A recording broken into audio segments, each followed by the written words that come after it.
Evo još nekoliko vijesti iz zemlje. Novi pravilnik koji ukida diskriminaciju profesionalnih vozača dijabetičara ovisnih o inzulinu stupa na snagu za 5 dana. Time se Hrvatska uskladila s praksom većine zemalja Europske unije, izvješćuje Nevena Saraga.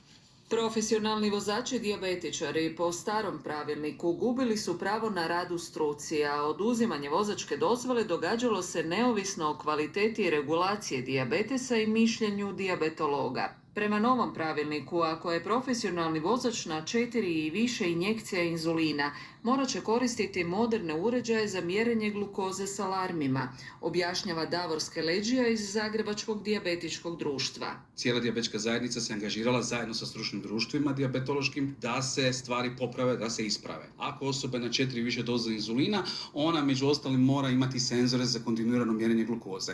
To je benefit za sve, za obitelj, za osobu s dijabetesom, za zajednicu vozača. Puno je tu dionika bilo koji su na kraju svi konačno dali svoje zeleno svjetlo i evo htio bih se zahvaliti Ministarstvu zdravstva i HZZO će im isfinancirati te senzore za 0 eura doplate. To je jedna baš onako jako lijepa priča iz Hrvatske koja je vrlo pozitivno završila. Svi koji žele biti profesionalni vozači, a osobe su s dijabetesom tipa 1 ili 2 ovisnim o inzulinu, morat će obaviti liječnički pregled.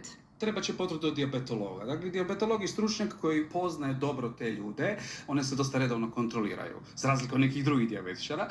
S tim papirom osoba ide u medicinu rada, tamo obavlja pregled, u slučaju da zadovolji određene preduvjete, dobit će pravo na profesionalnu vozačku dozvolu, morat će to pravo produžavati svake 3 godine. Odluka stupa na snagu 8. svibnja, a njome se priznaje sposobnost osoba s dijabetesom za obavljanje profesionalnih zadataka i šalje važna poruka o inkluziji i pravednosti u našem društvu.